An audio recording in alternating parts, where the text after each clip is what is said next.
I'm in competition with myself. And so when there are other restaurants or other businesses that get intimidated because people are opening up, that should be what drives you to make you better. Like, what can I do to get to the next level? Hello and welcome to Long Story Short, a collection of side hustles, cool jobs, and interesting hobbies from your coffee shop regulars. My name is Eric Bush. I am the host of the podcast and owner of Long Story Coffee. And today I have a super exciting person with me, one of my best friends by choice now, not by force, but Jodie Ferguson, the owner of Clara B's Kitchen Table, the person that we share our space with here at LongStory. Welcome, Jodie. Dang, you're a natural. That was good. I'm so excited to have you here because I dragged her here on her day off, to be honest. She's supposed to be at home sleeping right now. Right. But I feel like I know so much about you from like recent years, but I don't really know like the background story. Like every once in a while I get kind of fun tidbits of like you telling me these crazy kitchen stories that happen, which I don't know if we'll get into like it, but like I always reference, the broccoli and pineapple story, which is a favorite. That's wild. Yeah. We might get into that one. But no, so Jodie, you are from Texas. Yes. Where in Texas? So I'm from a small town called Lockhart. It is monikered the barbecue capital of Texas. It has, or I don't know what the rankings are now, but for a long time they had 3 of the top 10 barbecue restaurants in Texas. It's right outside of Austin, so about 30 miles. Where I'm from, it was very much Hispanic influenced. Yeah. I would say my population in my town was like 40% Hispanic, maybe 40% white, and then everyone else. Yeah. That kind of, you probably can see that a lot in our menus and stuff. But yeah, like it was boring growing up there, I'm not gonna lie. Like, is it kind of same distance like Belleville to St. Louis? Like, is that kind of like the drive of like you could easily hop over to Austin on the weekends and hang out? Or Sure, except for in Texas there's absolutely nothing between each municipality. There's just like cows and mesquite trees and dead grass, depending on where you are, of course. But I remember when we got our first McDonald's, I was playing softball. I think I was like 11, and you could see the arches like from 10 miles away because like that's how like dead. Flat and nothing else there. Yeah, they're like, we got it, y'all. We made it. Did you guys have a Walmart? We had a Walmart. In fact, that Walmart was featured in a movie called Places of the Heart or something with Natalie Portman and Sally Fields.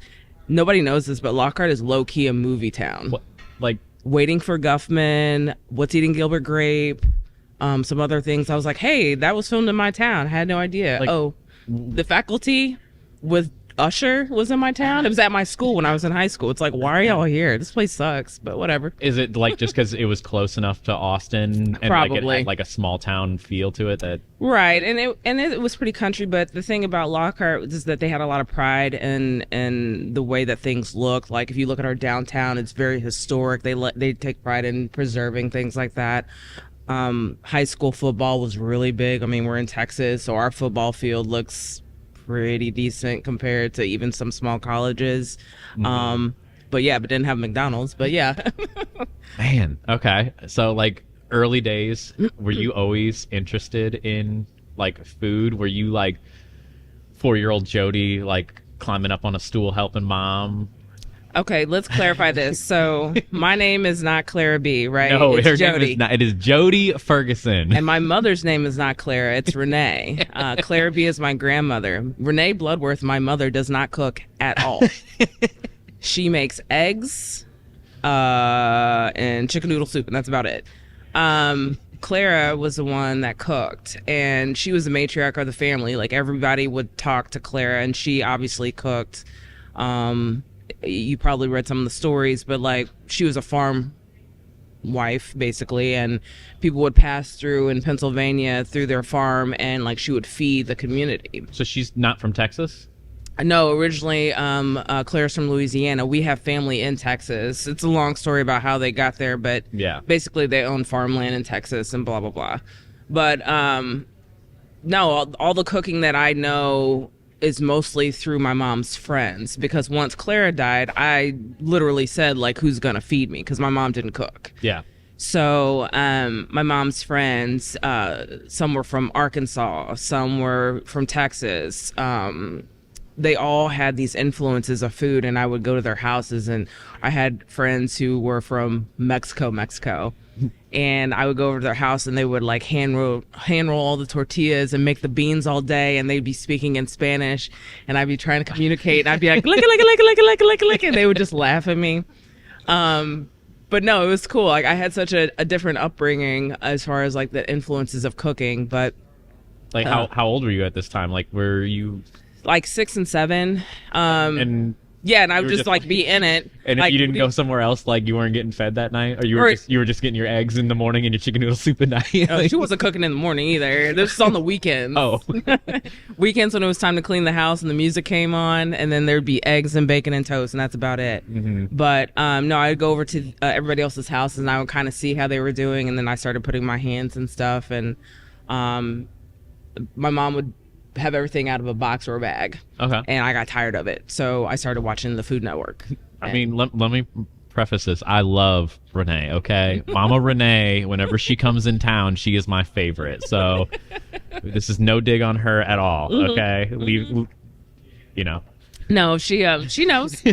She'll laugh and be like, "No, she didn't get that from me. Not at all. Not at all." Yeah. So, I mean, she said you were watching like cooking shows and stuff like that as a kid too. Like, is this like real young? Like whenever I would be turning on like cartoons in the morning and you'd be No, it was probably like when I was like 14 or 15. I mean, that's still like most 14 and 15-year-olds, I don't think like go home and watch Food Network, but So let me put it this way. I think with most chefs / cooks that are like really into what they're doing, they're not normal people. They're not. Like, I'm not saying there's anything wrong with them per se, but you're just wired differently. Yeah. So when I was growing up, I played softball, I played volleyball, I played basketball, I played shot put and discus. I was I was in the newspaper. Like, I was a photojournalist for a little while. I worked at the HEB. I mowed grass. Like, I never was still. And so you can see that now, that even on my day off, I don't really take a day off. But I was always looking for the next thing. yeah. So it wasn't, I know it's odd that other kids were like that, but I mean, Okay, so then like with all these other things going on, was cooking always like the main passion for things, or like was it something else? Like when you were young in like high school and everything like that, did you think Nope. there was a different path, or did you not I know? was going to be a judge. I was going to be an attorney because I always like to tell people what to do, and I thought that's what the job was. Yeah. And then when I graduated, I was like, nope, I'm going to be a journalist because I really like to write. And I went to Mizzou. That's why I went to the University of Missouri, because I was going to do a journalism program. Hated it.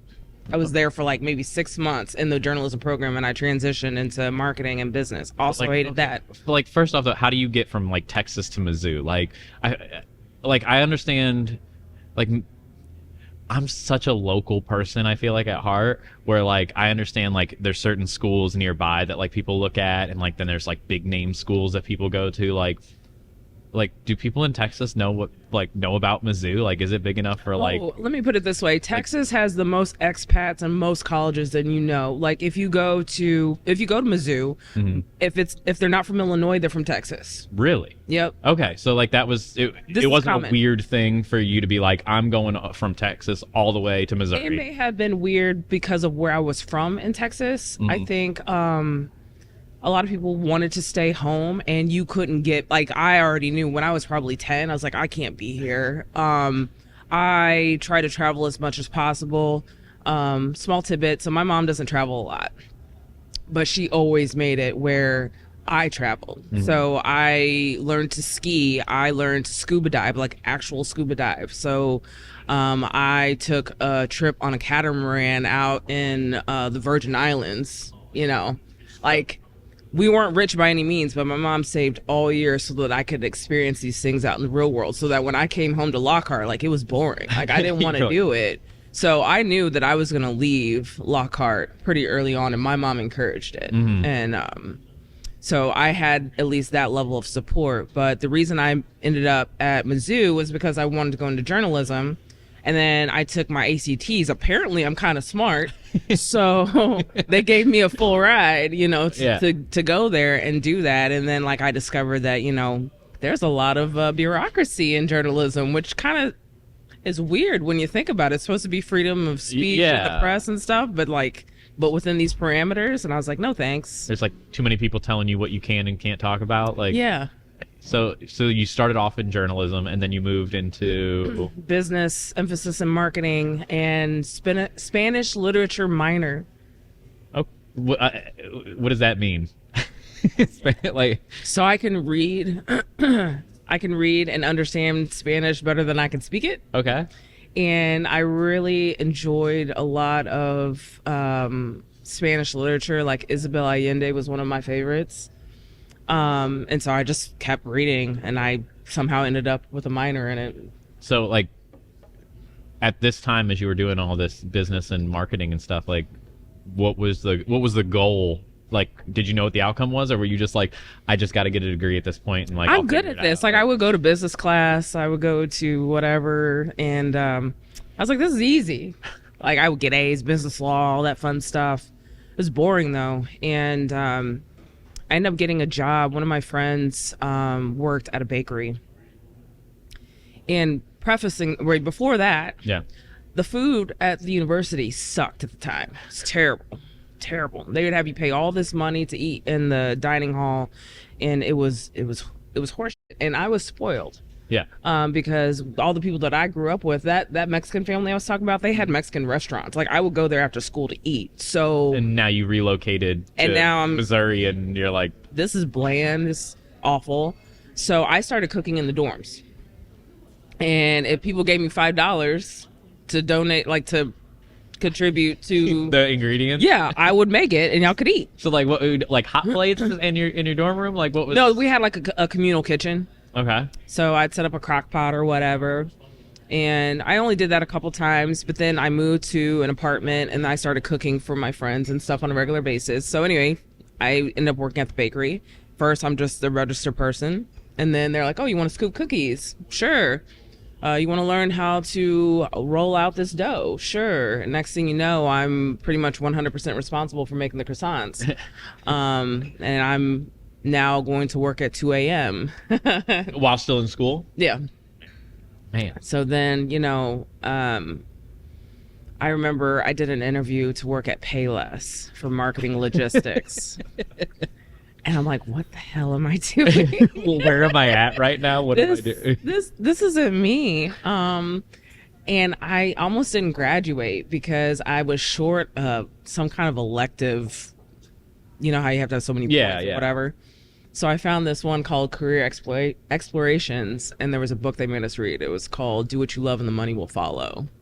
So I'm still waiting for the money to catch up with me. But you said, I know what I love. Yeah. So I immediately started applying to all these culinary schools. I got accepted to a lot of them. But then I thought that everybody worked in a real kitchen before they went to culinary school, even if they went right out of high school. So I applied to work at the University Club at the University of Missouri. And the chef there, Chef Daniel Pliska, ended up convincing me to be a part of the apprenticeship program through the ACF, the American Culinary Federation. So basically, you work in a real kitchen for so many hours a week, so many hours in the training log. So you have to basically say, oh, I need 500 hours in sauce making or whatever. And you go to an accredited program, which for me was in Overland Park at the Johnson County Community College. So I would commute once a week to Kansas City from Columbia, 2 hours, and I'd be there for 10 hours a day and do all my classes. And then I'd work my 30 to 50 hours a week at the U Club. So was this after you graduated then, too? Yeah. Man. So once you graduated, you were, like, immediately went into all of this? Yeah. We got a train coming by, a rare train here, so you're going to hear that. Yeah. So graduated, went to this apprenticeship. Were you, like, while you were working and doing this stuff, was it like paid or was it Oh, yeah. paid? Okay. Yeah, I was paid. Not much. I think it was like $7.25 or something. Because they were allowed to pay, like, it was like, you're learning. Yeah. You're learning. You can get paid this nothing wage. Well, but it was still through the university, so like I'm old, right? This was like 20 years ago, over 20 years ago. So $7.25 was livable. Are you kidding me? Like I was rich back then. I was just having this conversation with someone, I can't even remember, but I said, I lived in Colombia, where I lived and worked and walked everywhere I needed to be. And I made $7.25 an hour, worked 30 to 50 hours a week. My whole living expenses, the utilities, the rent, whatever other, was like maybe $800 a month. I was bringing in $2,000. Didn't have a car note. Didn't have, because you said you got a scholarship at Mizzou, Yeah. right? So you didn't. So I had minimal student loans because I ended up extending my education with the ACF. But and nothing like no big student loan payment, no big car payment, no. And to get drunk in Colombia back then, you go to Shakespeare's Pizza, and for $4.25, you got a pint of beer and a shot of Jaeger. So for $30, you're eating and you're getting just messed up, and there's your weekend. Yep. So. And that's less than an hour of work. Yeah. So like living was good. It was good. So I mean, I couldn't complain about the money so much, but it was a different time being in the kitchen back then too, where people would call you a fucking idiot and all that stuff that you see on Gordon Ramsay. Like that was all the bear. Whenever people think about the bear, it's like drinking. Like some of the stuff we still do, that's completely accurate. I had things thrown at me, not at the U Club, but at other places that I worked, or you had a cokehead owner or whatever. Like I experienced all that. Like so early on, the U Club, is that what it was called? You said so. Like, is that it was a university sponsored or a college? Yeah, so sponsored? there was the alumni center, and then the U Club was in the alumni center. Okay, yeah. And so, like, what kind of food and stuff did you start off with there? Like, was it pretty basic, bland, like college community center food? No, or? This was the upscale part of the alumni center. So, the chef there, Daniel Pliska, he was certified executive chef through the ACF, so he was legit. And in fact, when I started, I was on a pastry track.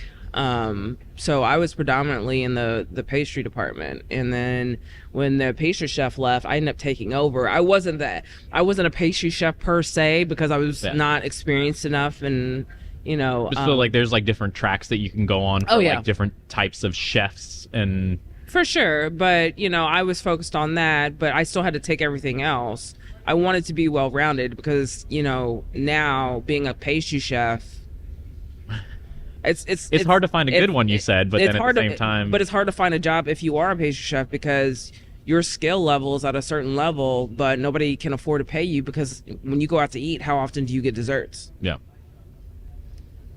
Probably only for a special occasion, maybe, and half the time they give it away. So and how many like just bakery pastry focused places are even around anymore? Like where it's like that's what we do. Most of it's like a second thought to them. Like we got good coffee, or we got good breakfast, or we've got good food, and also we have pastries. So like you have to be on Nathaniel Reed level, which by the way, he is also an alum. He used to work at the University Club with Daniel Pliska. Nathaniel Reed is on that level of this is what we do. And he does it at that level. But unless you're at that level, I don't see another restaurant having people like that just on staff. So I just wanted to make sure that I was employable. Right. Right. I could say, well, I could do that, but I can also do this. And so because I worked at the U Club, they would do like these big events. And one of the big events was, I can't remember what it was called, it was like farm to table type thing. And basically they recruited a bunch of different chefs from the area to come and kind of demonstrate, what they do. And it was all out in the middle of the quad area. And one of them was Chef Bill Cardwell, who owned Cardwell's in Frontenac. And he was really impressed with my work ethic and everything. And he offered me a job in St. Louis. And I took it. And I was not ready so like for that level. Was this like right when you were still kind of more pastry, like bakery focused? And then what kind of job was that you were thrown into? Well, how do I put this?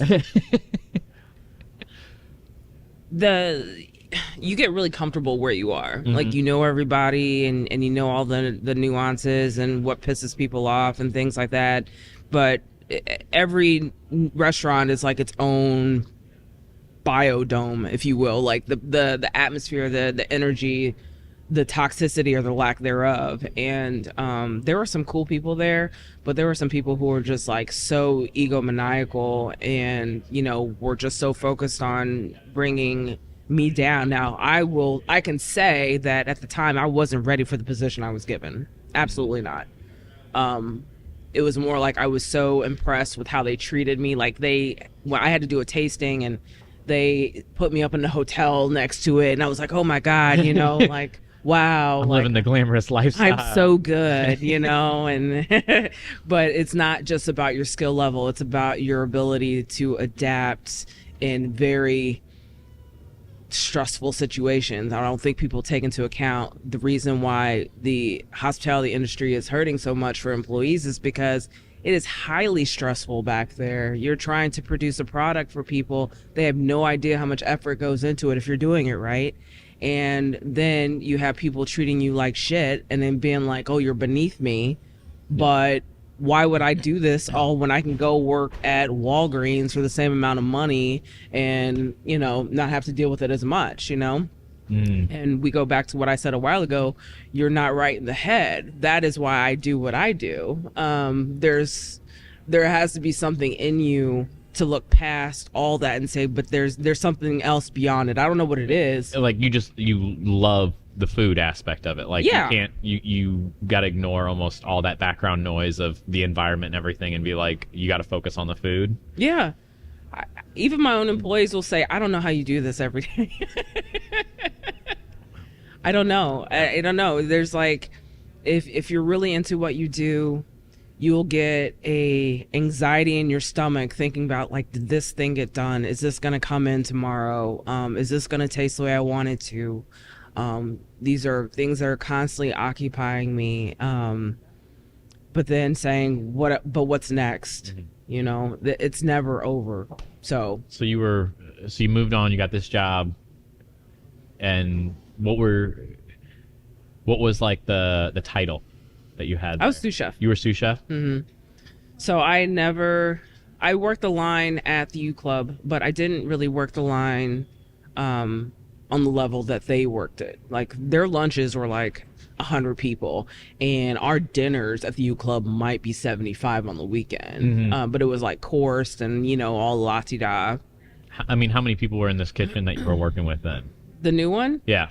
Probably like 7 or 8 people on the line, which and is when crazy. you mean like on the line, is that's the cooking and the assembling part of it? Mm-hmm. So there's a garde manger area, saute area, grill area or broiler area, an oven area, and then the pastry part is on the other side of the wall. So there's usually at least one pastry person in the back, 2 if it's really busy, and then they also had a pizza station, so they had a pizza person out front in the bar area. Oh my God. Yeah, so it's a huge operation.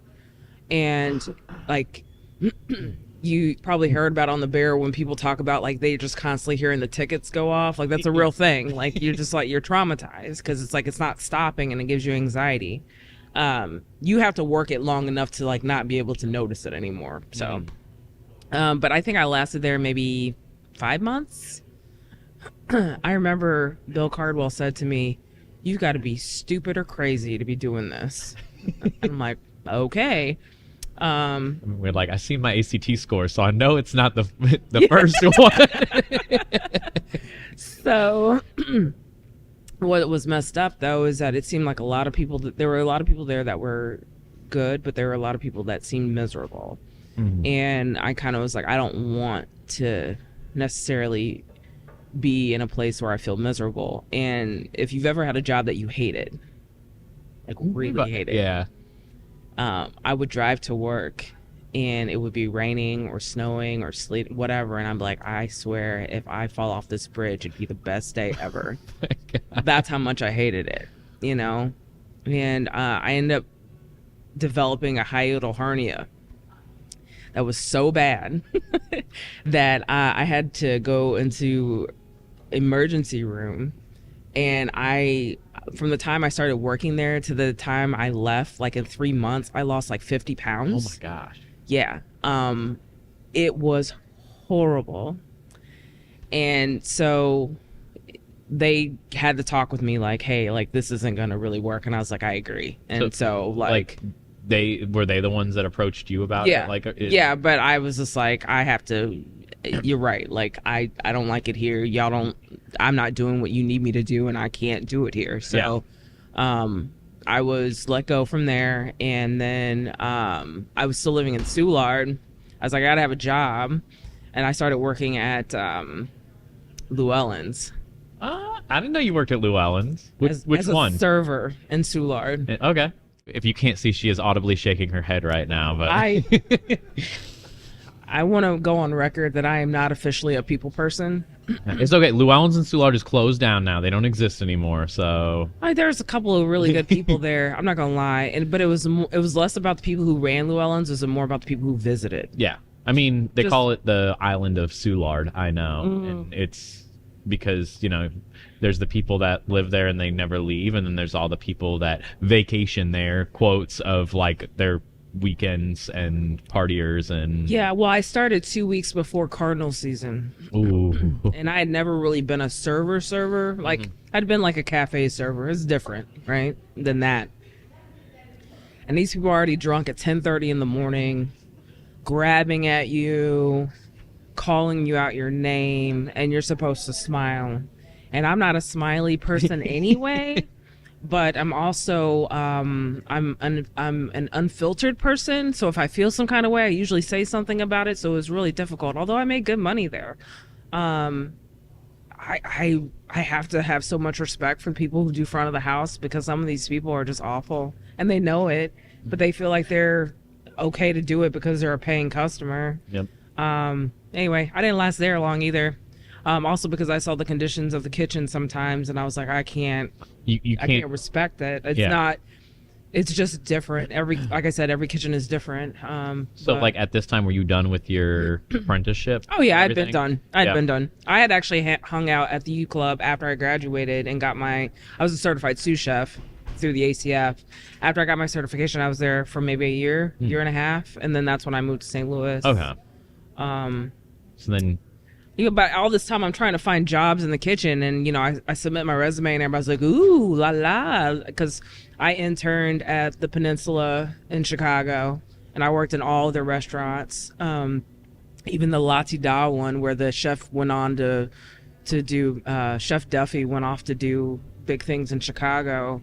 And so they would see my resume and they'd be like, oh my gosh, we got to get her in, or get them in, because my name is Jodie. That's a unisex name. They didn't even, yeah. And then I show up and they're like, you want to work the pantry? And I'm like, I mean, if that's what you got available, like I'll step in wherever I can, but I always got passed up. So eventually I applied all the way out in Wildwood from Soulard. That's like 30 miles. Yeah. But I applied as a dishwasher. I was like, I will start at the bottom and work my way up. I have no pride at this point. It doesn't matter. Just get me in the kitchen. The guy goes, no, you are not a dishwasher. I'll put you as a prep cook, see what you do. Okay, cool enough. So that's how it kind of all really began after that. Is that a good kitchen experience? Was that your first positive kitchen experience, or do you have any positive kitchen experience? There's always good and bad. Yeah. It was nothing like the other one though, like stress. I want anybody who's going into culinary school or going into this to realize this. There is no such thing as the perfect kitchen. Yeah. There's no such thing, because there's no such thing as the perfect chef or the perfect person.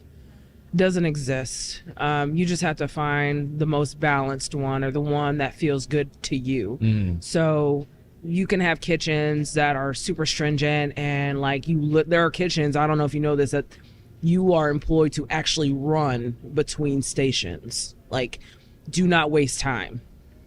You don't get your breaks. Yes, you sleep for 4 hours and then you come back here. Those kitchens exist, and some people love that. There are people who come in. There was a restaurant that I worked at. It was so filthy that there were, I removed the island and there were probably a year's worth of broken eggshells underneath there. It was disgusting.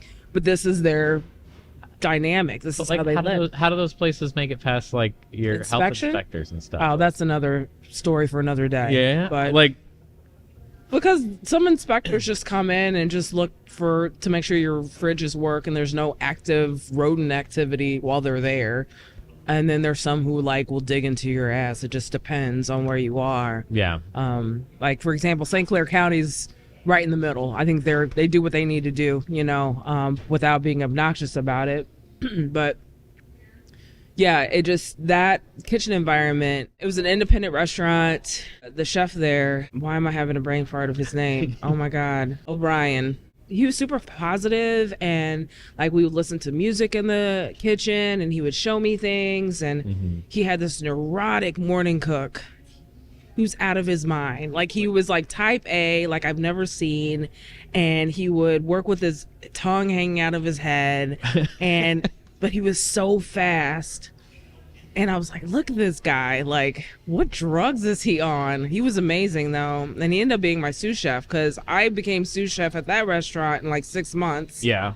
And then... This is from getting hired on as a dishwasher. Yeah. You got to put your money where your mouth is. And that sous chef, I became the sous chef. And then maybe a year later, I became, the executive chef. After John passed, or he didn't pass. I'm sorry. He moved on. He moved on. He did not pass. Sounds like he moved on. Yeah. And so, I had this kid become my sous chef, and he was notoriously metro and notoriously late. Okay. But he was the morning person. Yeah. Originally. Right. And back then, if people think I'm mean now, I was a terror back then. I had no tolerance. You could hear me screaming from outside. I'm not proud of it, but that's who I was. Mm-hmm. And I said to Andrew, I said, listen, I'm going to tell you one more time. I don't care if you're 2 minutes late or 5 minutes late. I don't care what shift it is. You're going home. And it was a Friday night, and he shows up at like 3:06. He was due at 3. I'm like, get out. And he's like, what? I'm like, yep, we'll just suffer without you. This is a choice you made. You let down the team. I didn't let down the team. I told you what the parameters were. You decided to do what you wanted to do. This is what I'm going to do. Mm-hmm. I don't make threats. And so from there on out, he was on time, and you could not kick him off the line. He is also one of those people who are out of their mind. I swear to God, he was having a stroke on the line. It was so hot. Like his face looked like he had palsy. Like it was like frozen. And you're like telling him like you gotta sit down and stuff. I was like, you need to go in the cooler. He's like, I got it, chef. His like hand is starting to curl. I was like, I swear to God, at least you only weigh 130 pounds or something. I can just kick you off. But Jesus Christ, like go in the cooler. And so anyway, like he just ended up being so amazing. And so I left probably after like 5 years at table 3. You were there for a while. I was. It was fun, but I wanted to see what else I could do. And, it's independently owned. The owner obviously had, like, Beth Williams. She taught me so much as far as being organized and things. But, your time is your time. Yeah. Andrew Simon, by the way, is the chef of Adira now. Oh. Yes. Okay.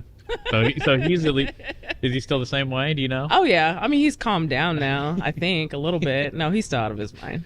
Yeah. But he's good at what he does, and he's always like trying to learn, and that's the type of chef that like you want to have in your corner. Yeah. Somebody who's like, what about this? What about this? Even if it sounds like it's completely not going to work, like you don't know. At least you're pitching ideas. Like that's the thing. Yeah. So I mean. That's part of it too. Like this job is never really done. No. So from there, you were. What was your next venture at? Ameristar Casino. Okay. What made you like? What? I mean, I feel like the Ameristar. There's like so many different styles of restaurants there. And exactly. That's why I went. Like, are you able to work at every single one of them when you go, or do you get hired for like a certain spot? Right. So, I mean, just like anywhere, you're hired for a certain spot, but obviously if there's another outlet, as we call it, that needs help, you can assist. But I mean, it's a whole thing. It's because they're almost like their own entity within an entity, because they all have their own streams of revenues, books, blah, blah, blah. I started off in the buffet.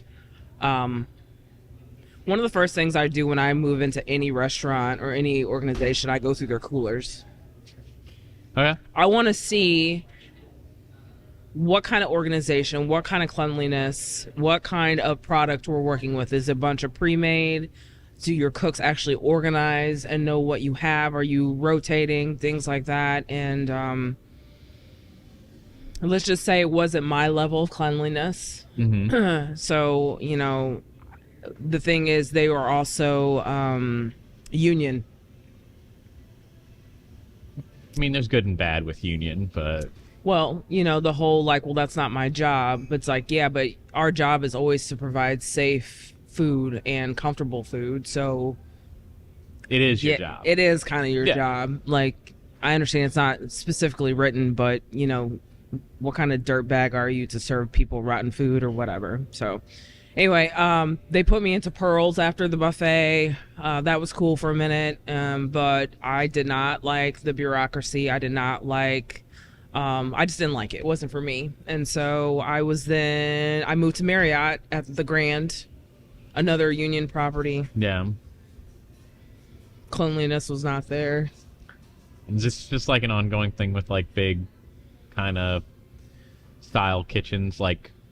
I'm going to say it like this. The reason why a lot of chefs are either really good or really bad is what sets them apart is that they care. And when you have a hotel or a casino, the food is an amenity. Like, it has to be there. Like, people need a reason to stay and spend more money, but it is not the main reason that they are there. No. You don't go to a casino to eat most of the time. You go there to gamble. I mean, all you can eat crab legs, right? But... Right, but you know how they get people to eat them? By giving them points for wasting all their money on the floor, right? Yeah. So it's an amenity. It's not a focus. So it was no different at the Grand at that time, which is why they brought me on, was because it seemed to be off at the wayside. It was filthy, to be honest. They needed somebody to help realign that and like organize and put it back together. I will say, I mean, I'm not trying to bad talk because it was different time, different chefs. Everything was different back then, but like that was probably the worst cooler that I've seen. The first week I was there, I probably threw away like $1,200 worth of product because I'm like, y'all are not rotating anything. I mean, it's nowhere near, I think, as like important. But I mean, working in the beer industry, I know I've seen the same things where I walk into the back of, some of these liquor stores, some of these restaurant coolers. Because I mean, I got to see some restaurant coolers too. I was sales manager for Schlafly, and I handled bars and restaurants. And where they store all their 6-packs and kegs, usually in the food coolers. Yeah. You go back there, and that's the first thing I'd noticed too. And me and Audrey knew which places we would and we wouldn't eat at. And it was based on, like, the fact I was like, well, those 6-packs of Schlafly Pale Ale were sitting next to some, old meat and rotten eggs, and we're not going to get our food there. So I don't, it's just, it's mind-boggling to me because, like I said, this is not an easy industry, No. It's a lot of work to come up with a product that people consume in literally less than 10 minutes. But why in the world would you choose to be a cook or a chef in this industry for the amount of money you get paid when you could go do something else that is easier and make more money? Like, that's what I'm saying. You have to have a passion for it. And I think right now the trouble is that we're just it's so hard to find people who are passionate about it anymore, that we hire anybody, myself included, and hope for the best. Yeah. But I'd sooner just not have any employees than to let people just serve crap food or to let things go rotten or whatever, because at the end of the day, that's my money. Yeah. And that's my other employees' money. So, and it's also my name. Actually, it's my grandmother's name. So I can't let it slide. Yeah. So you were at the Marriott. How long were you? I was only there for like a year, not even a year. I mean, even at this point, we're at like what, restaurant number 5? Yeah, something like that. Something like that. Well, I got recruited by the Ritz-Carlton, which is owned by the Marriott, Mm-hmm. to be a chef tournant, which basically is a roundsman chef wherever I'm needed. This is maybe my ignorance. Like Ritz-Carlton is it's like a worldwide name. Mm-hmm. But like, is this just like there's certain hotels that just are allowed to use that name, like Ritz-Carlton? Like, I know there's different ones in different places, right? Like, so quick synopsis: Marriott brand owns 31 different hotels. Okay, because they bought out Star, whatever it's called, the Sheraton brand. They bought them out, and that's what made them so big. And within that brand, you have brands that'll get franchised and some that won't, like all your residents in and things like that. Hello, how you doing? All the resident inns and things like that can be franchised. The Ritz-Carlton, I think only like 3 or 4 of them are franchised. The rest of them are owned by the Ritz-Carlton. And when I say that, they're actually, Marriott manages the property versus owns the property. Oh, okay. If that makes sense. Yeah. Yeah. So Like, they just need somebody on the back end that like has the capabilities of like running big hotels. right. So the Ritz-Carlton will come in and say, we'll run your property as a Ritz-Carlton. You'll pay us the royalties or whatever fees they call it for basically using our name, but we'll manage it. And then we'll figure out who gets paid what as far as property or revenue, profit, blah, blah, blah. So the Ritz-Carlton St. Louis, the property is owned by certain individuals, but it's managed by the Ritz-Carlton.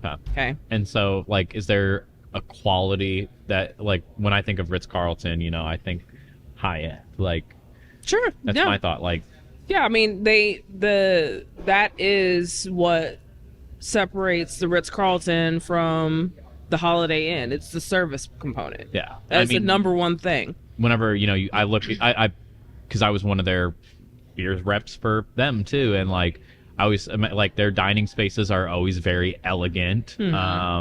You know, there's usually a couple of them. I know they usually have like their whiskey and cigar club, and they got their regular bar, and they got the actual dining area. Yeah.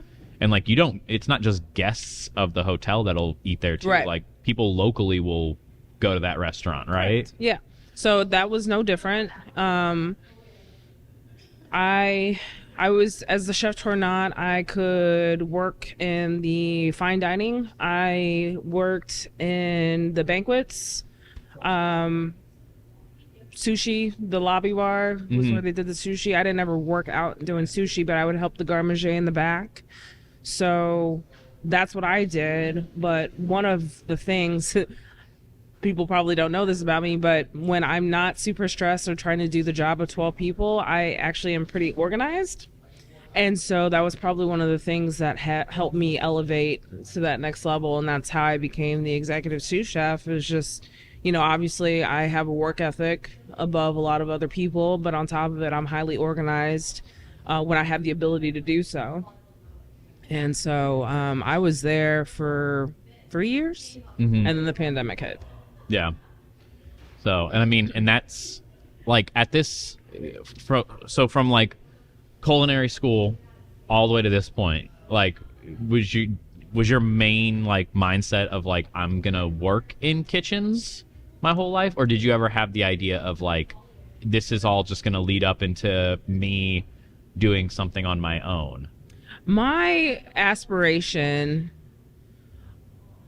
if it weren't for the fact that I met my husband, I would probably be somewhere else in the world. My aspiration was like to travel around and just see what I could see. Like were you in kitchens though? Like, was that the idea? Like, I'm gonna go work and like be basically like a traveling chef around and like pick up jobs for a while in different places, and then I'm bored of this place. Now I'm gonna go to another different country or different part of the States. And because I am now, but I wasn't a homebody back then. I wanted to see, I want to experience.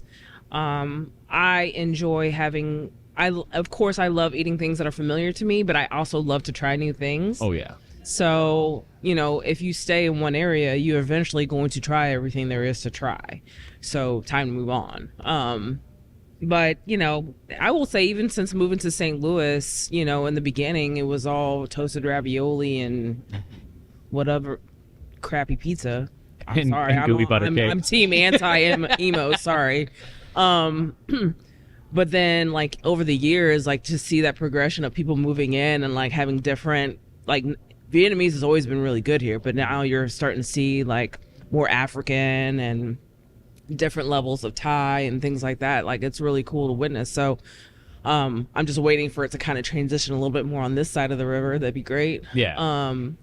But yeah, no, I'd be traveling otherwise. But then I figured, because when I started working at Marriott, what appealed to me was the fact that I could transfer properties. Mm-hmm. So I can go to, Bali or if there's an whatever. opening in that kitchen, you can just say, hey, like, I'm interested, and hope that they'll say thumbs up, go ahead. Yeah, so they basically have a career resource portal, if you will. It'll say, hey, like, the busy season for Colorado is this time to this time, and we need staff, but we're slow at the time. So St. Louis will send their people out to Colorado and vice versa. Like, there's that program.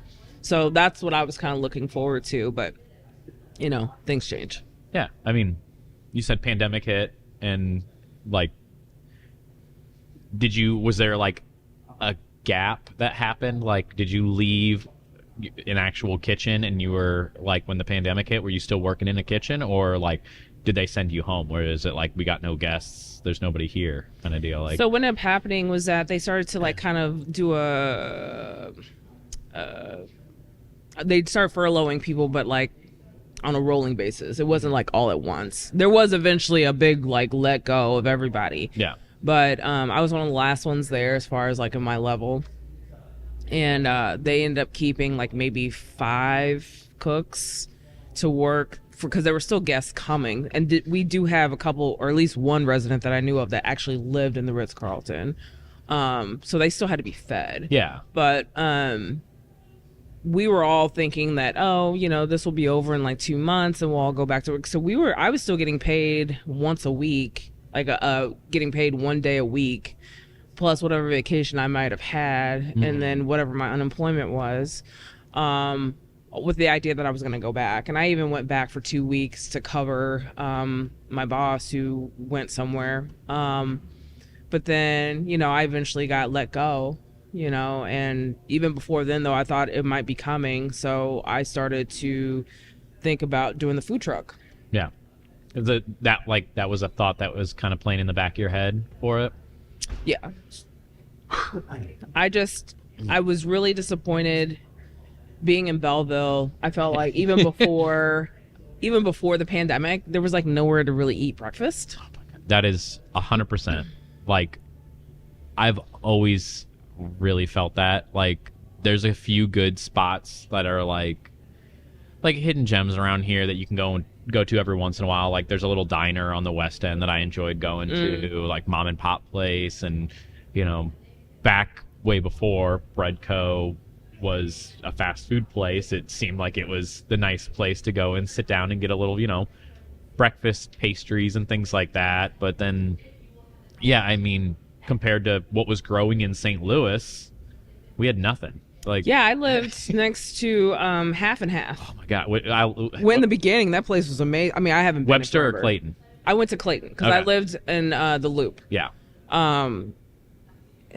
I mean, I haven't been in forever, so I can't attest to anything that's going on now. But when they first opened, I was like all over that place. That was like one of my, like that was like, this is like one of the nicest breakfasts I've ever had. Whenever they first opened, it was different. Like I of course I'm spoiled to the degree that I know how to make eggs and bacon anyway. Most people do, or they should, but I'm not going out to eat to have eggs and bacon. I want an experience. I want something different. I want somebody's perspective on breakfast that may be different than my own, but can become mine. Oh yeah, they're like skillets that they were doing there too. Yeah, just like they had like a salmon bracket. Yeah. Oh my God, it was so good. Yeah, and I mean I remember, because other than that, it was, you wouldn't think about ever inviting people to go out to breakfast. Right. It was like, we go to get lunch or we go to get dinner. Like, you don't go to get breakfast. Right. And it was just like, that was the thing to do.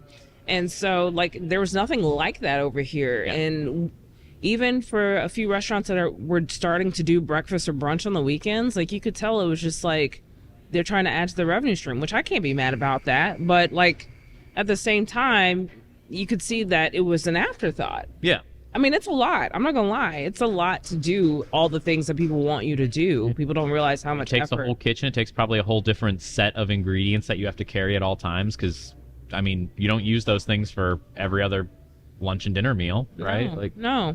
I mean, I see how many eggs you bring. I don't know, like the crates of like 100 packs of eggs. 180 in a case. And yeah, they don't last very long. And you bring in 5-6 cases. Yeah. Twice a week. Yep. Yeah. And even then, I still might go out and get more eggs. It's never ending.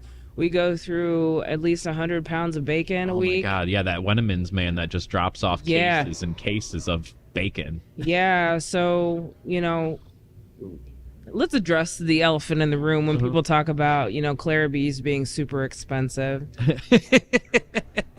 let's talk about this. So our bacon is not that crappy bacon that you can get from Restaurant Depot that you buy, for $50 a case. It is from a local butcher, Wennemann's, out in, how do you say that? St. Laborie. Yeah, I can never say that right. St. Laborie. It's phenomenal bacon. My sausage, though, is made from Kenrick's, and Kenrick's is over in St. Louis. And I approached them one time. I was like, listen, I want my own pork sausage that's got a lot of black pepper and a lot of garlic.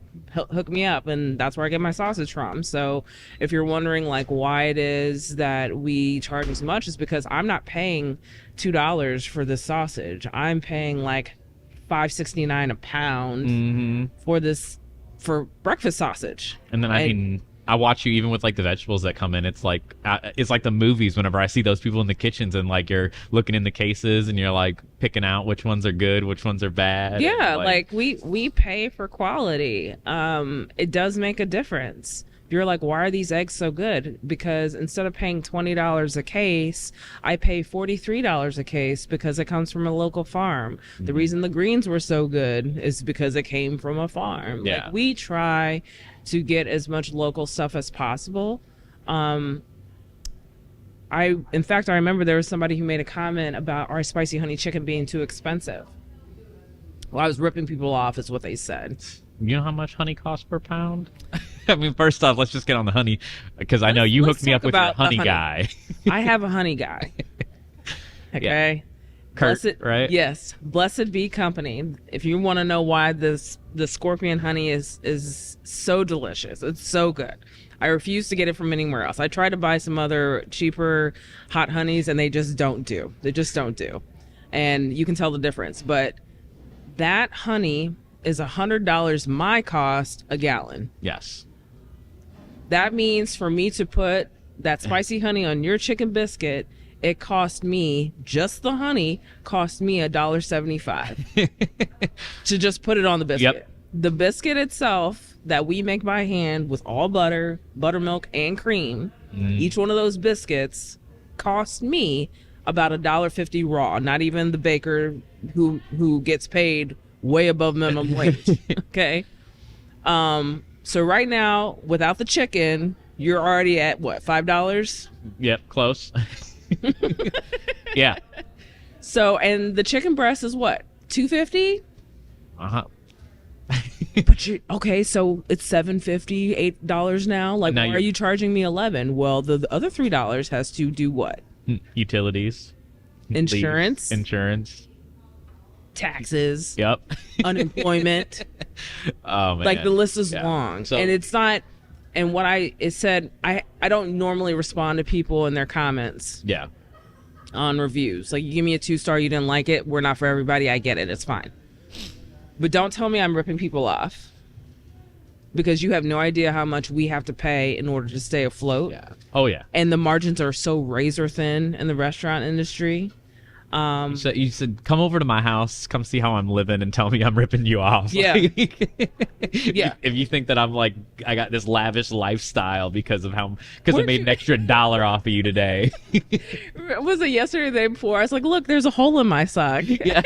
I was like, to be fair, I think I've had these since college. Yeah. Yeah, no, I'm really living it up. No, nobody's ripping you off, but we are providing you top quality ingredients. Mhm. And so in earnest, I'm not really charging you enough for that chicken biscuit, but I want to make sure that you guys get addicted to it and then like crack. The first taste is free. Yep. So like, so on that side of things, like whenever you got the food truck, right? Mm-hmm. Like, first off, that was probably the big hurdle. Was it set up for everything that you needed, or like was With the it, truck? Yeah. Oh, I had it built. Okay. There's a place called El Haj Design. I don't know. El Haj over in Manassas, Virginia, which is right outside of Washington, D.C. They have the trucks like that are blank. Mhm. They like, these are the sizes. This is the year. This is the mileage. These are the floor plans you could have. This is the equipment you could have. And this is the price. And so we did all that with them, including the wrap. It was all in 43 grand. Mm-hmm. And then, of course, I still had to transport it back over here and all that fun stuff. So that part actually was probably the easiest part of the food truck experience ever. Everything. Getting the truck and everything. Yeah. Getting it okay with St. Clair County was easy. St. Louis County, on the other hand, not so much. But once you get it done, it's fine, Yeah. as long as you're not, a dirt bag. The hardest part was and still is having people know about you. Yeah. So like, when the truck originally opened, it was a brunch truck right Yep. off the bat, right? Yep. And then like, what was your first event? Do you remember?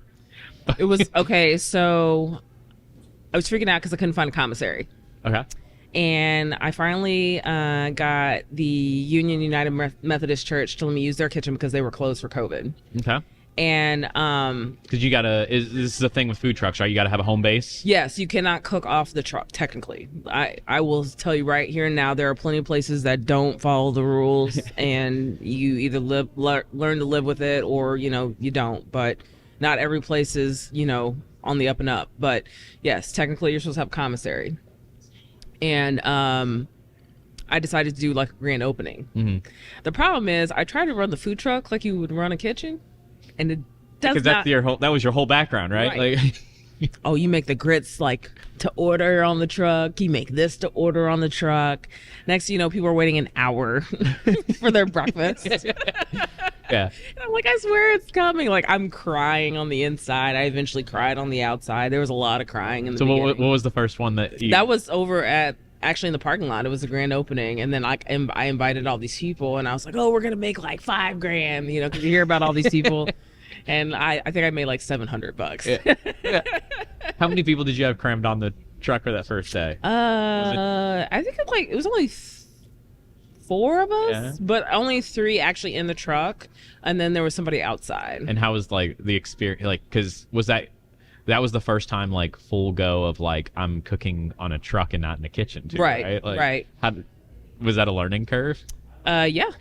Well, luckily though, we parked at the commissary kitchen basically, so we can go back and forth. Mm-hmm. But you learn pretty quickly, like if you forget things, like you got to come up with stuff. Like, for example, we were doing some kind of barbecue dish and we needed barbecue sauce, and we left the barbecue sauce at home. And I was like, crap, what are we gonna do? Literally, I was like, there's ketchup, there's Dr. Pepper, and we got sugar packets and a little bit of mustard. You made a little homemade barbecue sauce from scratch? I mean, you do what you gotta do. This is really, really good. Is this a home recipe? Like, okay, do you still use that recipe to the day? No. I don't. I was hoping there was like a spin on like a Dr. Pepper barbecue sauce. I mean, or I something, do have a like- cola barbecue sauce that's coming on the dinner thing that's this week. But yeah, Yeah. no, like that was the type of stuff that you would learn, or like, oh, we don't have any water. What do we do? Like something happened, something busted, something broke. Like, how do everything, you just have to be able to pivot no matter what happens, because that you and the truck that's it. There's no backup. There's no like, oh, let's go run to the store, because you can't take the whole operation with you. Yeah. So Like, hey, we're gonna close our windows real quick and drive this off the parking lot to go get some stuff, and we'll park it right Right. back and open back. right, you're just SOL, or you figured it out. you Yeah. know? Okay, so like that was the first one was at United Methodist, right? Mhm. Like, then from there, like I know there's a couple like food truck places, like St. Louis has got. a couple different spots. Like they do food truck Fridays in downtown St. Louis, and then there's I'm trying 9 Mile. 9 Mile, which is a big food. Like, is that kind of like where you were planning to set up, or did you? Yeah, so I will say that what was really cool is that the food truck community on this side, oh, actually on both sides of the river, but on this side, once they figured out that I was opening, they reached out and they were like, hey, these are the places that we go to, when we were starting, maybe try the auto auction or try the piece by piece. Go over there, see what happens, or people will be like, hey, you can set up in our lot. And I tell you, there'll be days that we didn't even make $50. And I spent $150 to be there, but and it was just like crap. Well, nobody, and this is probably why you see me react this way. 9 times out of 10, people will come to my window and be like, do you serve chicken wings? No, why is that? Because the name of the and style of the truck? Like, what is it like? I don't know. There's cactus on the truck. It says Clara B. It doesn't say chicken wings. It doesn't say cluck cluck go.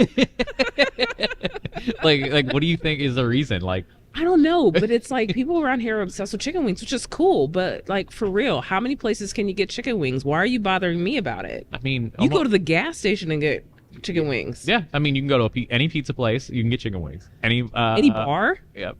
Why are you bothering me about chicken wings? No, I have biscuits. Oh my God, you're charging like $6. Yeah, I got a boneless chicken wing that's on a bun. I was like, why are you bothering me with this? This is what I serve. Oh, well, this is too expensive. Oh, okay. Well, this is not a hobby. I'm trying to make money, but okay, cool. Because I mean, I remember like my first introduction to you was at the Vine Street Market in O'Fallon. Oh, okay. Yep. And I don't know if you know, so it was like that first year that I was setting up doing like our little coffee stand at the market, and like we'd have hit or miss weekends. Like it was right after COVID, and like the farmers market, it would really depend on how people were feeling that week, whether they were comfortable going out or not. And I remember one of my friends, he was like, oh, like, hey, Clara B's is setting up this weekend at like the market. You guys gonna have a good weekend? And I was like, all right, like I'll trust you. Like, we got a brunch spot set up next to us. It's way better than a chicken wing spot set up next to us while we're trying to sling coffee, I just remember that line that you guys had. I also remember looking at you guys inside the truck and thinking you were going to have a mental breakdown. Because I'm pretty sure, like, my memory, we did so good, and it was, I think, partially, in fact, that you guys were so busy that you had like such a long wait.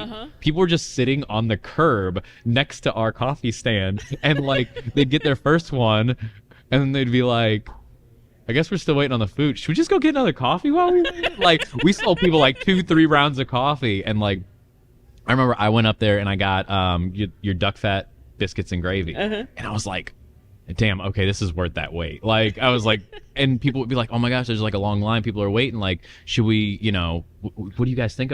We would be telling everybody that, no, trust me, it's worth it. Like, we got like, I had like my little bowl of it there. I was like, you see this right here? Like, just wait your 45 minutes. It's going to be worth it. Trust me. Yeah. Like, was that kind of how it was in the early days? Like, was it just like trying to figure things out so much that it... In the beginning, like I said, nobody knew who we were, and we were one of the first breakfast trucks. In fact, that was how I got any money from any bank. Nobody would give me money for anything except for the truck. I was like, well, I'm banking on the fact that there are no real brunch trucks, really activated. I think by that time, I think Honeybees had started doing their thing at Tower Grove, or had been doing it, but not at the level they're doing it now, obviously. And luckily, like, far enough away from you guys. Right. No, it wasn't busy in the beginning. I don't know when it happened, or like, I try to tell people this is a whirlwind experience, because where I am right now, I don't think should have happened for another 3 years.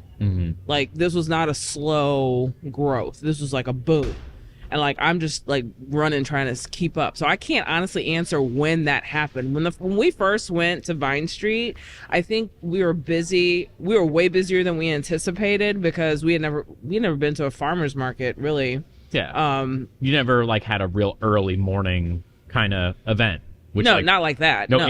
8 a.m. event. Where people were actually there at 8 a.m. Like, they were there when the people were setting up, basically just waiting. Yeah. And then we were so different than anything that had been there that people were like, oh, okay, well, we'll try it. And then next thing you know, they're like, oh my God, are you going to have shrimp and grits next week? Are you going to do this? I'm like, I didn't bring enough people the first time. I had maybe 5 people total, you know, I mean, not really much better than what I have now, but trying to figure out like, okay, well, now we have to downsize the menu, because one of the problems was I was running it like a restaurant menu when I really should have only had like 5 things.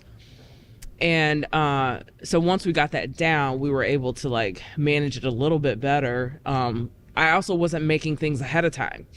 That's the trick. So if you're at a food truck and you see that your food comes out in like 5 minutes or less, it's because their food is already made. Yeah. Like, there's certain things I know, like, that you guys were, like, still making up fresh, but, like... Yeah. Like, I'm not going to make you, like, hotel pans of eggs and think that I'm going to be able to serve it to you. Like, we're making the eggs on the truck. Like, I'm dropping them on the griddle, you know? And it was different than a lot of other places were doing. So that's why you waited, because the food is fresh. It's kind of a thing of mine, serving slicing fresh those food. biscuits open. Even if the biscuits are made, you're still slicing them open, putting them on the grill and getting them nice and crisp. Yeah, like, because if you split them ahead of time too much, they get dry. You know? So, like, it's just these little things, and it's like, well, you'll wait or you won't. Yep. So, like, from there, how long did the food truck run before you made the first jump into the first I was forced into the first jump because the church started to open back up, and they're like, we need our kitchen back, because we were only supposed to be there in the mornings. But then we started picking up catering events. Then we started picking up night events, and they're like, you're here too much. And I understood, you know, we were taking up a lot of space. Yeah. You basically owned the kitchen at one point. Yeah, basically. And so I was like, oh crap, we got to find a place to go. And there were no places around here that were ready for like a kitchen or we could afford. Like, they would show us properties, and I'm like, this is like 200 seats. Like, I was thinking like 50 seats, like at the most. Like, I don't want to do more than that. And even then, I only wanted the kitchen to serve as a commissary for the food truck, because like I was not ready, and I did not think that we could do a restaurant. So even when we opened on Main Street, the idea was that was going to serve mostly as a commissary, and then the people who passed by who wanted biscuit sandwiches or burritos, they could get them, but we weren't going to be popular in that way. You were mistaken. Well, not in the beginning. We were slow in the beginning. Nobody knew we were there. And then, you know, a couple articles come out. Ian Frobe likes us. George May, likes us. Couple of foodies tell their friends. Yeah. Next thing you know, on the weekends, you can't even walk in the place. Because, I mean, there was 18 seats in there? There was 24. Yeah. Not including the outside. But they were tight. They were tight. I got them in there, though. Yep. And even I knew my regulars so much that, you know, I know their order before I could hear their voice, and I knew what they were going to order because the kitchen was literally right there in the dining room, basically. Yep. And I remember when my regulars started to turn around and leave. When like they'd walk in and they'd see.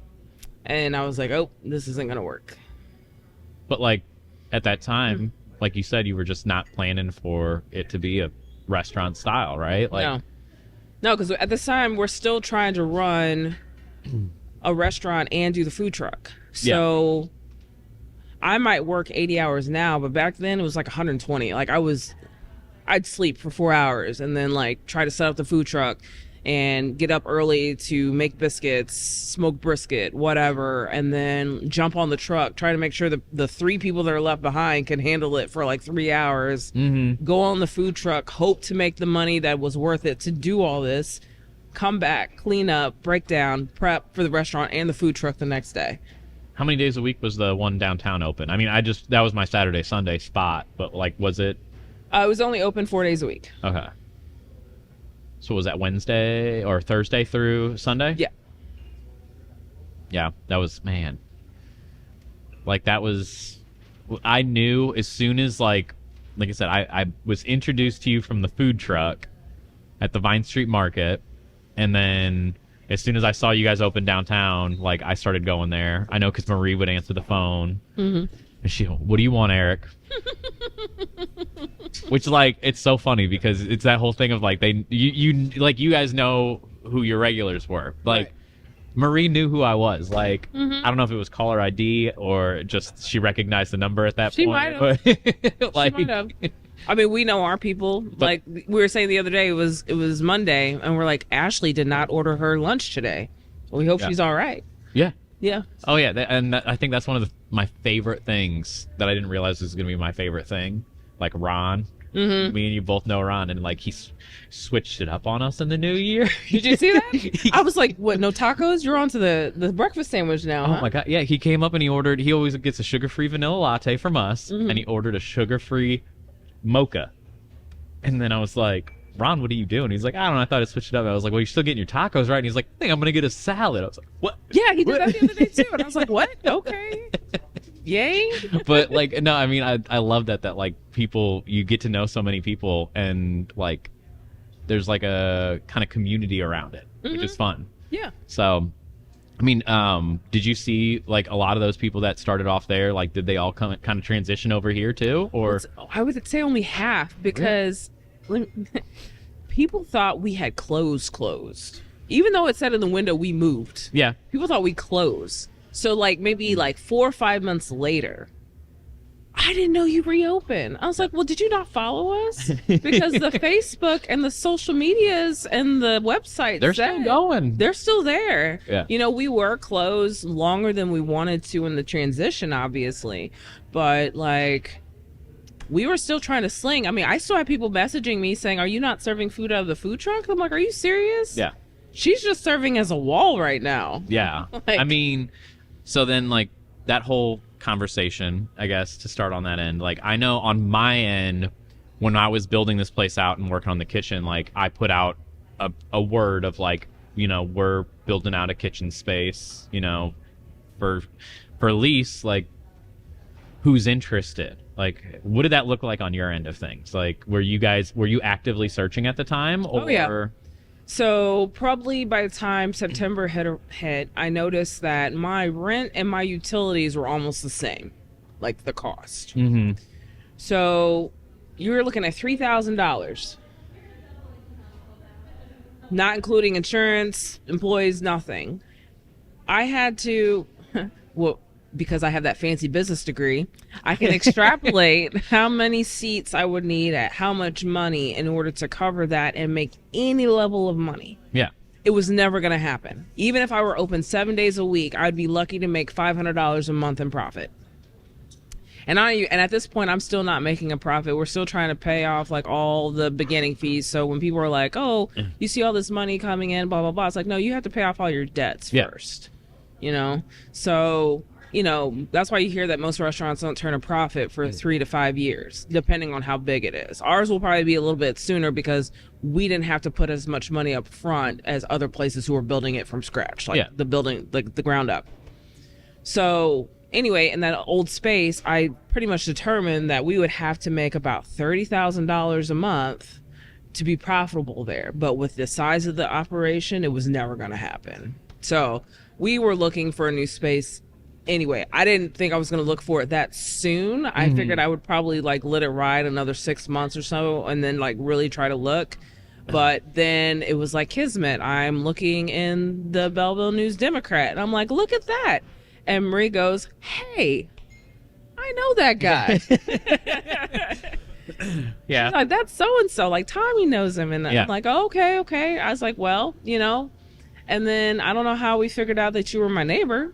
I think that happened farther down the line. Yeah. I don't even think we realized that. Yeah, me and Jodie like live like 4 doors down from each other. Yeah. Which is crazy. But I mean, and on my end of things, like as we were doing this, I even remember talking to Belleville News Democrat, and they were like, "What kind of person do you see in this kitchen space?" And I said, "If we just find somebody that was at the like the quality and level of like Clara B's to move in here."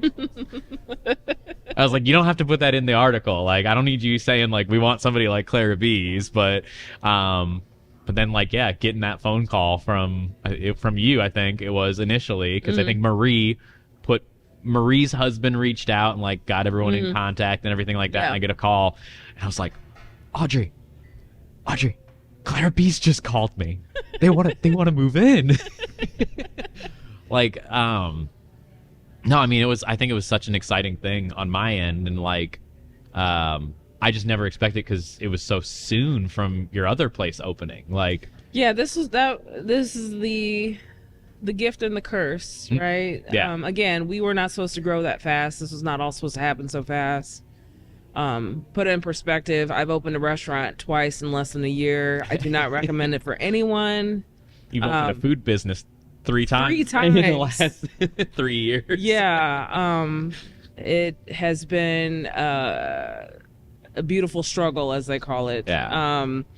But yeah, even opening the first one, I'd had knee surgery, like right when we moved in. Yeah. And there's ice on the ground and everything, and I'm still trying to do everything like I'm not busted, and it didn't matter. I was, if you see pictures of me like sitting on a stool and I was in front of that like little $40 Oster griddle, Yeah. that was because my knee was still messed up. And then this time around, you know, obviously with all the chaos and the struggles of trying to get this place running, and yeah. So, but I mean, like, all right, at the end of the day, what's your favorite thing about doing what you do right now? Like, what is it that still like gets you up in the morning? What's next? You know, like we were just talking about how difficult this week is going to be because we got all these people changing their schedules. We don't have enough staff. I really need a sous chef, like a real one. Mm-hmm. And but I'm like, I'm going to finish this with you. I'm going to butcher a brisket. I'm going to smoke pork belly. I'm going to get everything ready for the dinner that I'm so super excited about doing. Mm-hmm. And then after I work all that, I'm going to go to therapy. So this is the what gets you up in the day and gets you excited? Yeah, like it's like making my life harder. It keeps me going. I don't know. It's just, I don't know. It's more like when the dinner is over, I feel like people are going to enjoy themselves, but it's weird to describe. It's not, I don't need the accolades anymore. We're beyond that now. Like, I'm in competition with myself. And so when there are other restaurants or other businesses that get intimidated because people are opening up, that should be what drives you to make you better. Like, what can I do to get to the next level? What can I do to perfect my craft? Because yes, it's about making money. But again, like I said, at least 3 times in this interview, that there are things that you can do to just make money and have more time to do other things that are your passion. This is mine. So it's crazy passion, but that's what it is. And so that's what gets me up in the morning. I've already planned the February dinner. I'm excited for the March dinner, you know? Yeah. And then it'll be like, oh, well, what else is Clara B is going to do? And it's like, well, I don't know how much more capacity my mind has, but I'm going to try. Yeah. I think you have to be wired that way. Yeah. And that's the way I'm wired. So. But then and then on the opposite end of things, like, what's the worst part? Like, what do you? God, paperwork. Why is that like everyone's answer to? Like, it doesn't matter what it is. It's like so monotonous. Is it just because that's not how we're wired? Like, personally, I'm like having to sit still and look at numbers, and like, there's no dynamic in it. Maybe I may be consistent in some of the food that I serve, but I'm not consistent in other things, and I like it that way. Yeah. I like not being boring.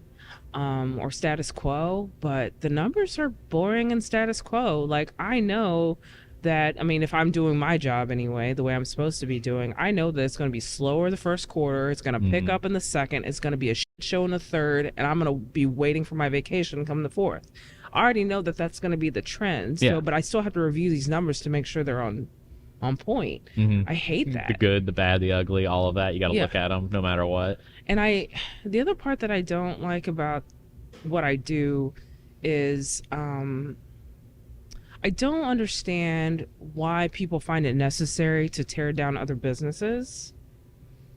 And I'm not saying that they're business owners too. I'm just saying other people who like they leave you a review because you didn't do what they wanted you to do. And not because they did a bad job. It's just not what you wanted. It's because they came in expecting something different of you, Right. and that's not what you do, and Right. then they want to tear you down about it. Yeah. How do you do that? How do you go to a professional and say, you know what, like, that's not how I would do it, so I'm gonna give you a 2-star review. Well, do you own a restaurant? No. Have you put your whole life in? Yeah, do you even cook? You Yeah. have options. You can go. That doesn't mean that you get to come to someone else's establishment and say, you know, oh, well, I give them 2 stars because they were open on Christmas Eve and decided to close early. Yeah. Like, what kind of asshole are you? I know exactly which person you're talking about. That's Yep. unbelievable, because I didn't have to be open the day at all. No. And the staff that I did get to come in didn't have to be there. No. A lot of them wanted to be home. And the fact that I closed an hour early so that they could spend 1 more hour with their family on a holiday makes me the asshole. I mean, I don't know. I feel like that's one thing. Like, I didn't realize how I had to have some thick skin, like, in this industry, because people say the craziest things. And then it's like, do I respond to them, or do I look just as crazy if I say a response? Every Like, once in a while, I just have to show how crazy I can be. But yeah, because you have to. The reason that people are like this now is because they have been enabled, encouraged to do so. Because nobody would say, hey, that's not right. That's why we made the video about people snapping at people. Don't you snap at any of my staff yeah. in this restaurant. You need their attention. You act like an adult. Excuse me, can I get some assistance? Of course. Snapping and tugging on and putting your hands on my staff is a no-no, and it is cause for immediate removal. I do not care, but that is part of the job that I do not like. I will never, if I go to a restaurant and I don't particularly care for the food, it's not because it was done poorly, it's not because the service was bad, it just wasn't for me. I leave no review and I don't go back. Yeah. That's same kind of person. That's like, what I do. Like, I know that person is, you know, if it's a small business, you know, they're probably trying their best, and, you know, why tear them down? Or even if I have a bad experience at a restaurant or another establishment and I could see that maybe this isn't the status quo, that it's an off day, I don't say I'll never go back. I'll just say it was a bad day. I'm going to try them again. And I might try them 2 more times before I say, oh, you know what? This isn't for me. And I don't say anything about it. Doesn't mean it's not for someone else. Yeah. You're not going to leave a review to, like, bash them, to try and convince other people not to support them. Right. Like, but if the service is terrible because they treated me less than, or the food is terrible because I know that it's old, or that because I know that, you know, you're trying to get me to pay $30 for something that I know that you bought frozen or whatever, then that's another thing that I still may not leave a review on, but I know that I won't support it. There's a difference. yes. And so the people who feel like they have to have an opinion about everything that everybody wants it, guess what? They don't. Not everybody cares about your opinion, Deborah. That's not the person who left the 2-star review. I'm just coming up with a name. Sorry. We do. Sorry, Deborah's out there. My mom's name is Deborah. Sorry, Mom, if you're listening to sorry. it. Unless you left Jodie a 2-star review, then I'm gonna have to call you later and we're gonna talk. But I just didn't want to say Karen because everybody says Karen. So okay. So Jodie, what is next? You've been talking about this dinner. What do you got planned? What's in the works? That's it. I'm gonna do these. Right now, we're gonna do the supper table. It's a supper club, but we're gonna call it supper table because everybody calls it supper club. And each month we will feature based on my upbringing. So yes, I say I'm from Texas, so everybody's thinking like barbecue and Tex-Mex, and yes, that's a part of it. But another big part of my community was Filipino, Creole. Like I said, my grandmother's from Louisiana. I grew up where I'm from in Texas too. It's a lot of German influence. So New Braunfels, things like that, Fredericksburg. So all these things we'll try to incorporate. My family's also on the East Coast, so we had the coastal dinner last summer. Yeah. So things like that. You know what my dream is, though. Let's say that we stay in this building. Well, I think we're gonna end up outgrowing this building too, but Well, that's the Okay. point, right? Yeah. Because then I would like to build onto it. I would like to create an outdoor dining experience that is complete with a kitchen, Mm-hmm. an outdoor kitchen.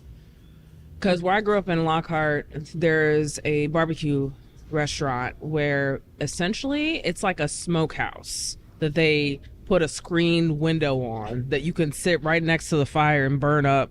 I don't know how those people are still alive. I swear, the last time I went to that barbecue place, it was the same guy with he had the mutton chops back when I was like 8 years old, and he looks the same. And I'm like, I feel like you should be dead because you're doing nothing but inhaling smoke. Maybe it's preserving him, you know? I guess. I guess. But that is essentially what it was. It was basically an outdoor smoker that they enclose. And so you could see everything happening. I would love to be able to do that. And so like the dining experience does not have to be inside. It can be outside. Mm-hmm. But right now we're just going to do the supper club thing. Yeah. So this month it's winter season, Southern Comfort. So some of the things that you may or may not be familiar with. Next month, it's Valentine's Day in New Orleans. Oh my! I got to try this month's ones because Jodie had me try the beer and food pairings to make sure that everything was flowing together. And man, was it good! I mean, it was real good. Like, I mean. And I told you I was hungry, so you brought me out like bigger portions of it too. I'm gonna tell you, like, if that was like, and I feel like that wasn't even the quality that it's gonna be whenever you actually do it, because like that was some of the stuff that you just prepped ahead of time because you wanted me to have the food and beer together. So like you were just kind of warming it up and bringing it out to me, and I was like, damn, if this was just like her warming the food up to do it, like when this is fresh coming out for this table, like. I'm really excited for it, and I know like when this episode comes out, it'll be past your first one, so it'll be on like the Valentine's Day one. Now it's like, is it Valentine's Day? Is it Mardi Gras? Is it a little mix? It's at the same thing. It's at the same time because the idea is that we're having these suppers the third Thursday of every month, so that way I don't have to have like you just know third Thursday. Yeah.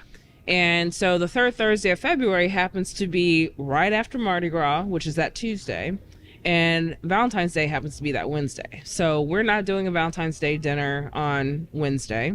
I know a lot of places are. I refuse. I'm going to keep it on Thursday, but we will have a Valentine's Day themed. And so we will have a lot of French and Creole inspired dishes. That'll be it's one set menu. There's always vegetarian options, but other than that, it'll be like this dinner will have a beer and wine pairing, but the next dinner will be a wine and cocktail, because like how am I not going to do some version of a hurricane for right after Mardi Gras? Yeah, like how am I not going to do that? So same thing with like the third month, you know, I'm like, okay, so in March back in Texas, that's when we start really doing we're starting to go outside and start smoking again. So like, what meats am I going to smoke, and what sides am I going to bring, and what beer is going to go with it, and what whiskey, because, you know, that's what we drink at home, and tequila, of course. So yeah, that's kind of how I'm envisioning everything. Just basically, what was I doing? Who was I around? Who influenced what reminds me of the season, etc. when I come up with these. And so if people want to get in on this, they gotta get their tickets early. They gotta go on the line and on the website. Yes, and I only have 35. This is a small, intimate thing. I don't want it to be where it's super crowded or loud, or people don't get to know each other. It's kind of like community seating, because we're all going to talk. We're all going to discuss about whatever it is that we want to discuss, because when we would have picnics back home, you would have a community. It wasn't just like a family. It was probably like 4 families, and we're all gathered around the picnic tables in the park, and we move them around, and we're all like shouting at each other, like, remember that one time? And like, that's how it's supposed to be. You know, that's how dining is supposed to be. And that's when these people call me about like, do you have TVs or anything? I was like, never. I will never have a TV in my establishment. Never. You want to do that, you do that at home. Hey, except for your Halloween dinner when we were playing some classic horror films. Well, that's different. That's different if it adds the aesthetic, but if it's just something to distract you from the people that you're with, it's not going to be that. No. So Cool. So yeah, if you are interested, I would definitely look up and go to, is it ClaireBeesKitchenTable.com? No, ClaireBees.com. just ClaireBees.com. And find that reservation for it. Get in on it, because I'm sure like once it's filled up, it's probably going to be a lot harder to get into the following month's seats, I assume. Yeah. So other than that, we got breakfast and brunch. Wednesday through Monday? Like I'm like, well, I should know these hours. Of course I know these hours. Yeah. How about every day but Tuesday? Every day but Tuesday. Breakfast and brunch coming out here. My personal favorite, I do build your own tacos myself. Get the biscuits and gravy. I don't know, what's your favorite thing on the menu right now? I don't know. Whatever you're in the mood for. I will be honest. I eat the same thing every single day. It's a taco. It's a taco. It's the same taco. Yeah. I'll be honest. There are some things that I haven't even had in their entirety on my menu. I've had the components, but I rely less on what I think and what more other people think before I really sell something, because my taste, I've been accused of being weird. Some of the reviews that I have are that my food is weird. I just take that as seasoned. Yeah. But I do have a more eclectic palate than some people. I enjoy meat and potatoes, but I usually like hot sauce or something on it. So, and I know that not everybody's like that. So I do have other people try the food. So I don't know. I mean, I've had shrimp and grits like so much, and I know that's so many people's favorite, but I cannot eat another one. Here's the thing. I can't eat mine anymore, but I can't eat anyone else's. Okay. So it's not like nothing against yours. It's just general at this point. Well, the thing is, if I eat someone else's and it's not good, I'm going to be mad about it. Yeah. I'm not going to name You feel like names. you got ripped off? So, Uh-oh. I'm not going to name names. Okay. But I had shrimp and grits from someplace, we'll just say within 20 miles of here. And it was the worst shrimp and grits I've ever had. And it was so bad, it's like, why do you even have this on your menu? Like, have you eaten the food that you've made? Because if I can plop your grits while they're hot onto my plate and they look as if they didn't move at all, they serve instant grits that have butter in them already. So why don't yours have butter in them at all, or salt? Yeah. Oh, maybe you thought the shrimp part of it would flavor the grits. Okay, I get that. Then why does the sauce taste like nothing but water in Worcestershire? Spoiled by good food. It's not that. It's like I said, this you know what my secret ingredient is? I give a shit. That's it. I think that should be on the somewhere displayed. Clara B's secret ingredient. I give it. I'm gonna make a T-shirt. I love it. I'd buy it. But no. Well, thank you, Jodie. I appreciate you coming here on your day off, hanging out with me, telling your story. Saying that I don't have a day off. I know. We just pretend that we have days off. Yeah, there are days that I'm not assigned to be here. Okay, on the day that the kitchen is not open. Right. Yes. So. My pleasure. But it was fun, and I got to know you a little bit more. Yeah. And I'm sure, we might do this again another time and find out more stories, because there are kitchen stories that we didn't get into, I'm sure. But, oh my God, there's so many horror stories. Yeah. Like the one time this old lady shit herself at a table. It's hilarious. She's like, I mean, it's not hilarious for her, but but yeah. So I'm sure there's some good stories. But all right, well, thank you everybody for listening in. If you want to check her out, go to ClaraBees.com. Go and find it on social media, Instagram, Facebook.